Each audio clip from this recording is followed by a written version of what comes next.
Looking at the consumer and saying, how is it better serving them? Do they want ownership or do they just want mobility?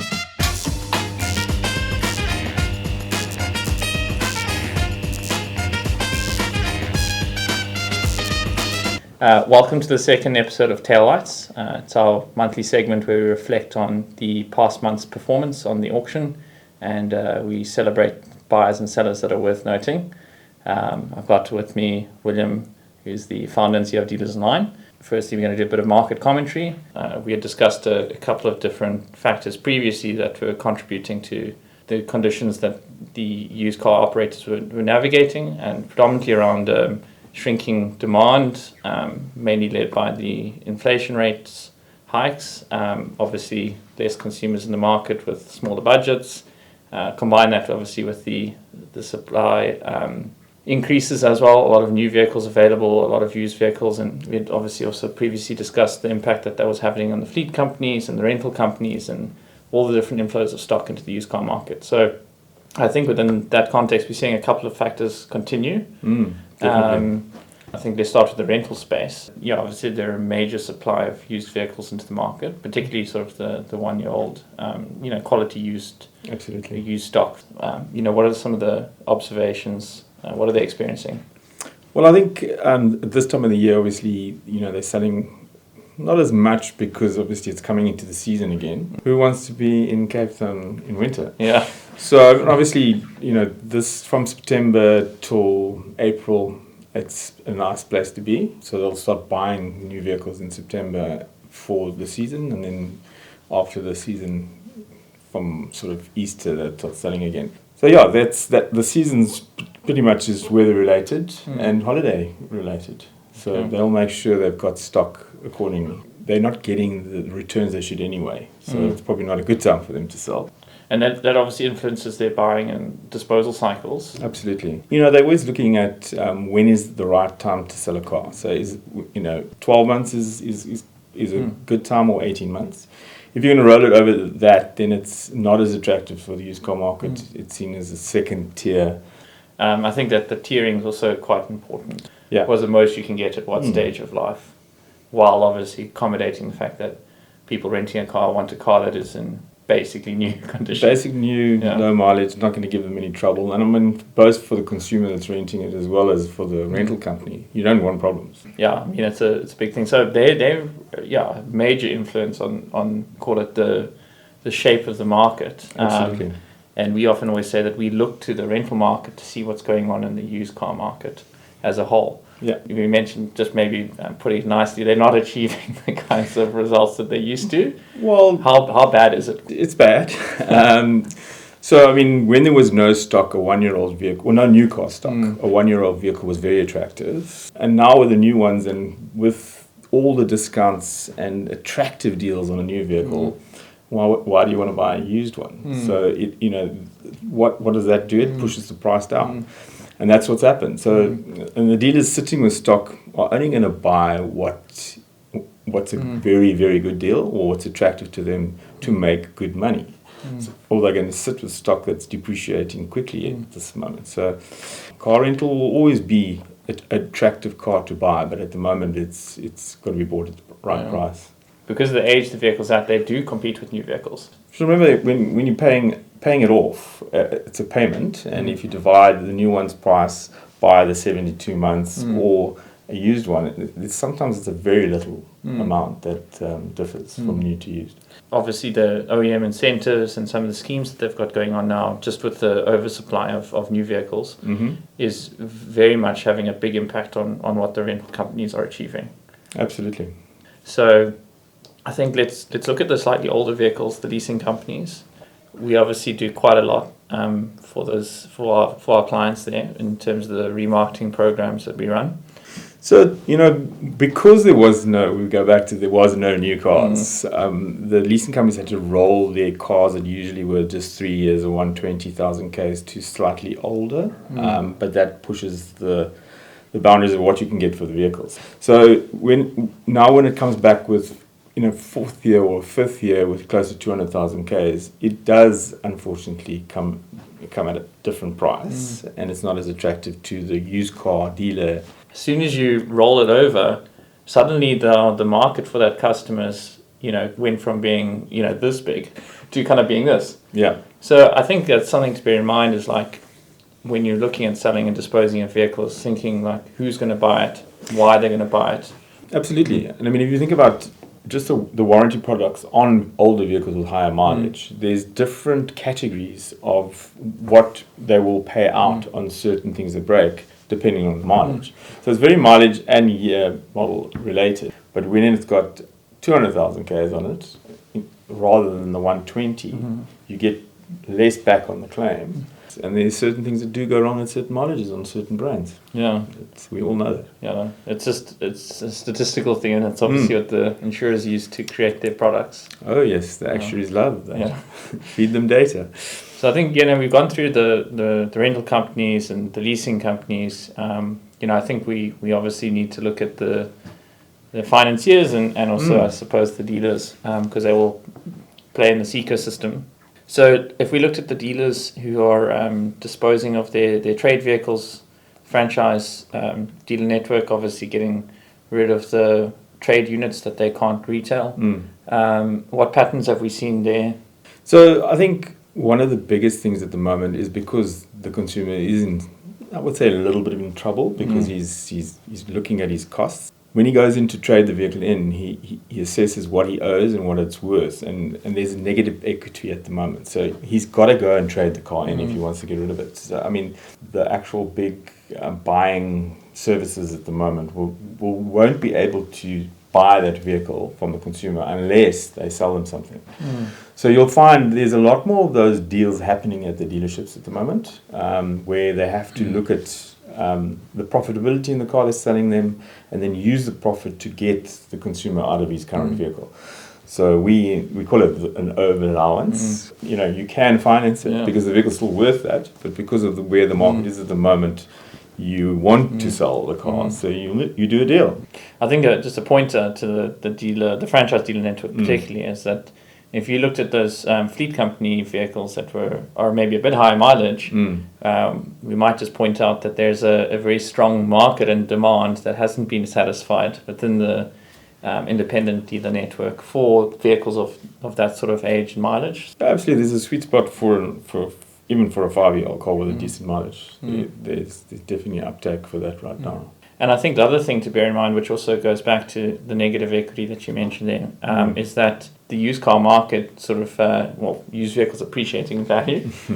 The banks obviously needing to, adjust their equity calculations, maybe a bit slow to the mark, but nonetheless, they paid a lot for vehicles above trade typically. And they finance them for way above retail. So either they get the consumer to pay into the equity to do the deal, or they finance it over.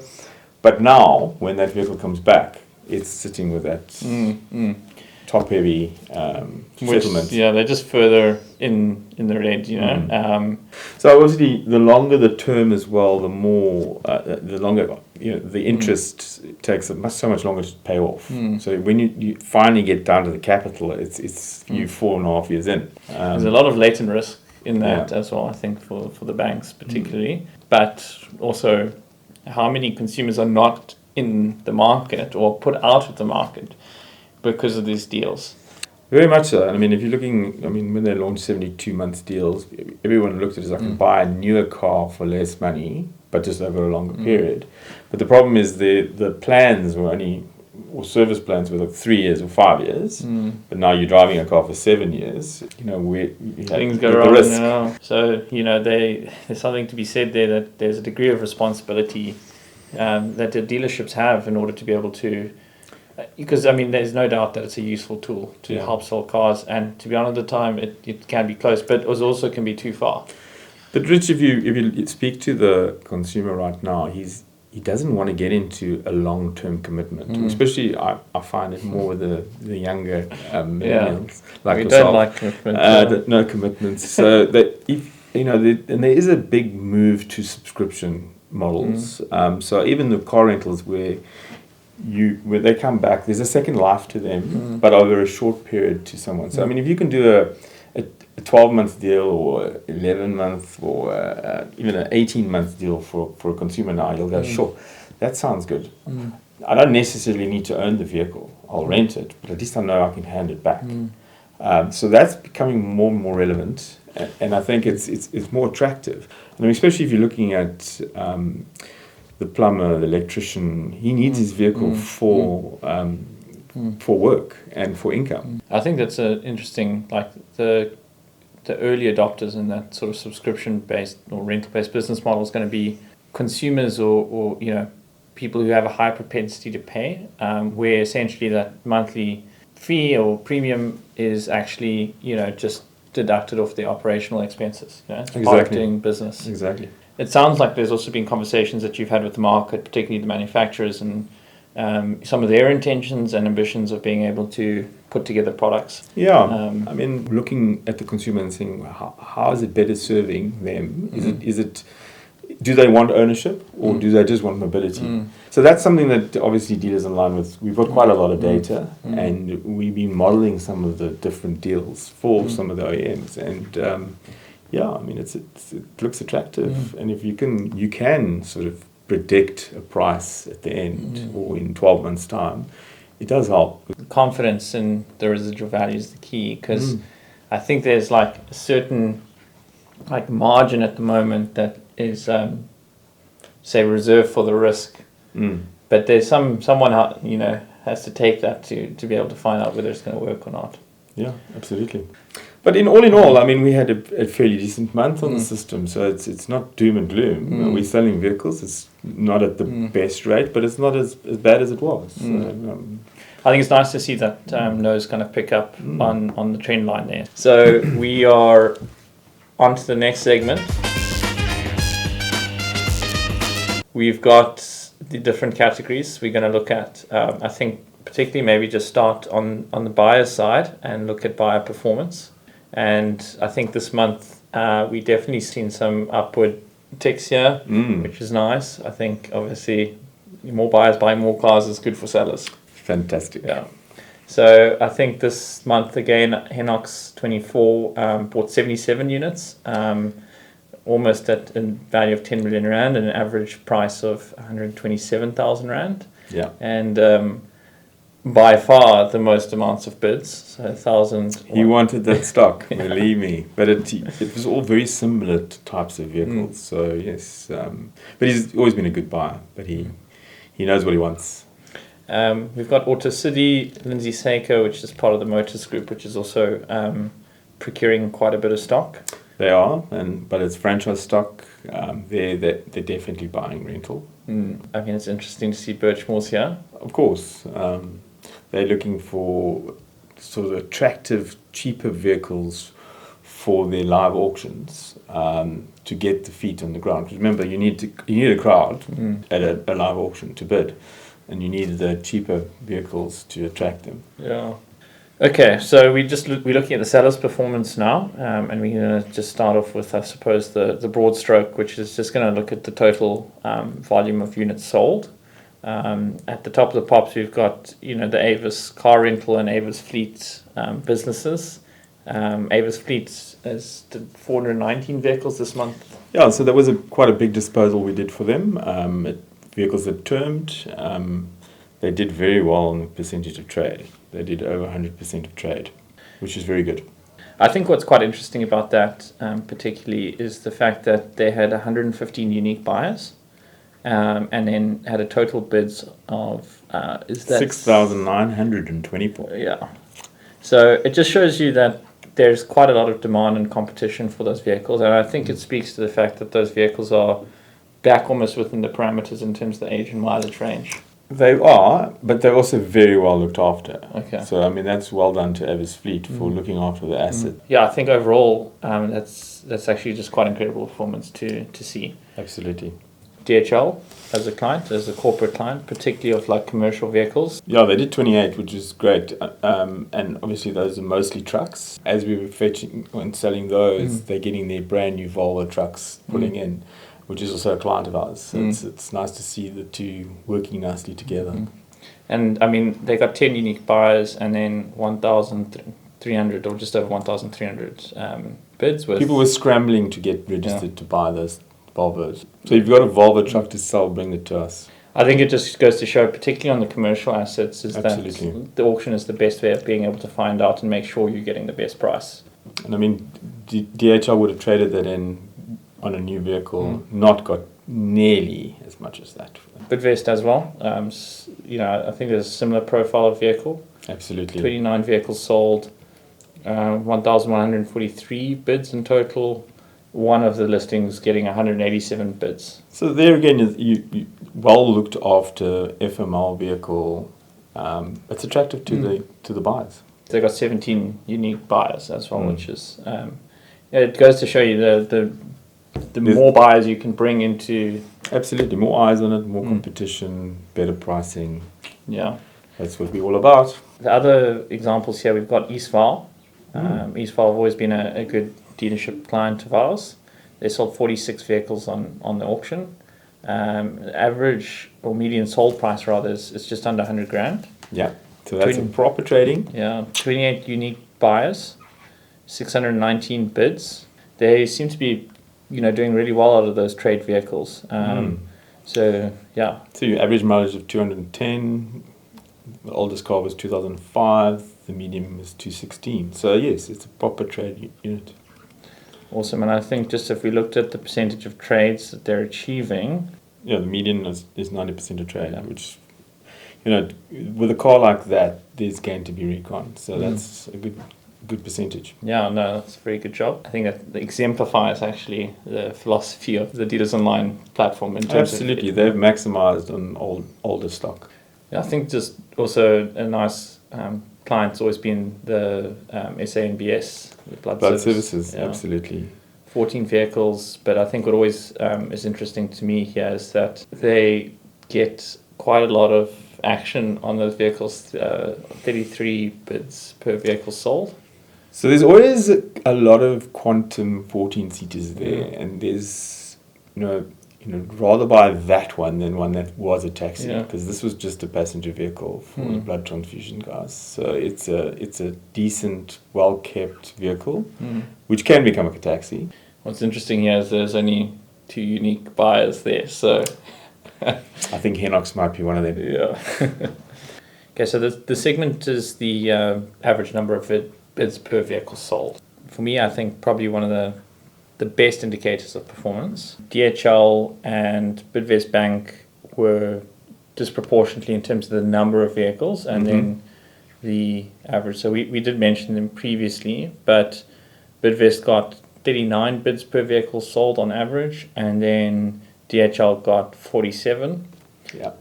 Also notable mentions go to SANBS. I think Westfall is quite interesting also here with getting 42, also near top of the pops. Although it was only one vehicle, Supergroup's Grand Central FCA dealer did have one vehicle that they did sell that got 45 bids.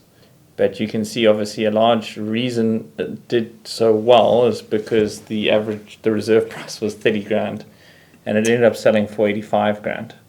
So it really does tell a tale of like how the reserve pricing heavily influences the interest and attention and obviously consequently the number of bids a vehicle gets. But it shows you that it does run to what it's worth in the end. But obviously the low reserve attracts your attention, and then you kind of get stuck in bidding against each other.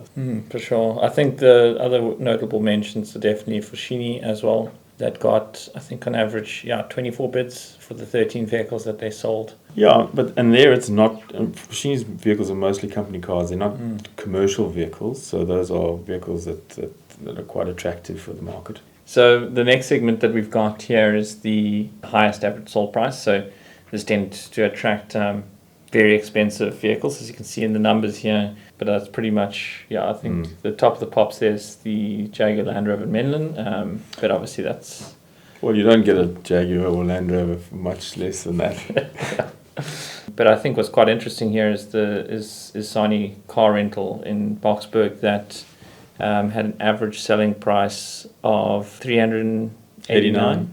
Okay, next one, quicker sellers, which is from when the vehicle is kind of first listed to when the vehicle is sold.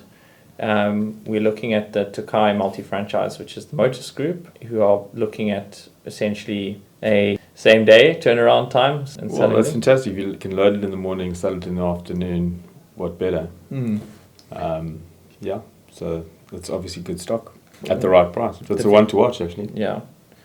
I think the other ones that are worth mentioning here are the Audi Center Rustenburg, which is also another Super Group dealer, the iPop Suzuki, and BB Volcom seem to be doing quite well. So I mean, if their vehicles go on auction and they sell in one day, that means it's good quality stock at the right price. Definitely ones to watch in the future. The other seller to talk about, which is also just welcoming them to the platform as new participants, is Sony Car Rental. I think they did 25 cars this month. Yeah, first, and as I said earlier, that car rental obviously doesn't do a lot of defleets this time of the year. They're normally buying vehicles to make sure they're ready for summer. But yes, they sold 25 in their first month. Excited for them, and obviously great for our buyers to have a different range of stock coming. We've got dealerships as well, so it'll be not just stock from car rental. It'll be stock from all their entities. Yeah, that's very exciting prospects, and great to be able to have them on the platform. Absolutely. I think it's also worth mentioning Carfling is our little project. Oh, yes. Yeah, they did 24 cars this month. It's obviously started to notice a bit of an uptick there. But I think that also speaks to a new client of ours that we've just onboarded with Planet 42. Absolutely, and what we were talking about subscriptions earlier. So Planet 42 is looking at the market where you can't get finance from a traditional bank. So these vehicles are older. I mean, as they come back, we are remarketing them for them.